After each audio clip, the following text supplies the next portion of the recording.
జిల్లా Adoni sub register కార్యాలయంలో open plot registration కు ప్రభుత్వ చలానాకు అదనంగా వసూలు చేస్తున్న పరిస్థితులున్నాయి. జనసేన పార్టీ నాయకులు తాహర్ వలి మాట్లాడుతూ సబ్ రిజిస్టర్ కార్యాలయం పరిధిలో ఎంతమంది కొరకు ఈ స్టాంప్ ఇవ్వడానికి అనుమతి ఇచ్చి ఉన్నారు. ఈ స్టాంప్ ధర 100 రూపాయలకు అదనంగా 30 రూపాయలు ఎందుకు వసూలు చేస్తూ ఉన్న సబ్ రిజిస్టర్ మౌనం ఎందుకు? ఆదోని పట్టణ మండల ఏ గ్రామం పరిధిలో ప్రభుత్వం నిర్ణయించిన ధర ఏ విధంగా ఉందో ధరల పట్టికను ఎందుకు బహిరంగంగా ప్రజలందరూ చూడడానికి బోర్డు ఏర్పాటు చేయడం లేదని ప్రశ్నించారు. జరుగుతున్నటువంటి అవినీతి పైన జనసేన పార్టీ మండల కమిటీ బృందం ఈ రోజు వచ్చి వినతి పత్రం ఇవ్వడం జరిగింది.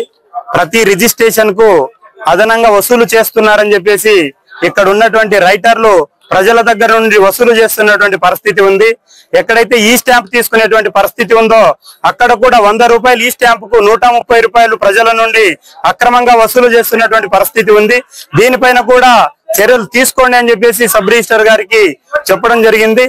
గత 2 నెలల క్రితం గౌరవ శాసనసభ్యులు పార్థసారథి గారు ఇదే కార్యాలయానికి వచ్చి లంచం తీసుకున్నటువంటి కార్యాలయం ఎక్కడైనా ఉంది అంటే ఆదోని సబ్ రిజిస్టర్ కార్యాలయం అని చెప్పేసి ఆయన చెప్పారు.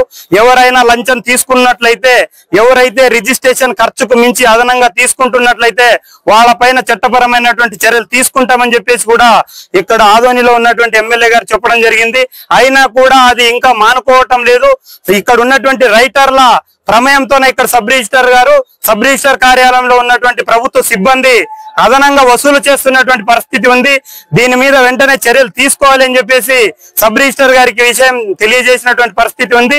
కానీ ఇప్పటికే కాదు, చాలా రోజుల నుండి జరుగుతున్నటువంటి పరిస్థితి ఉంది. ఇక్కడ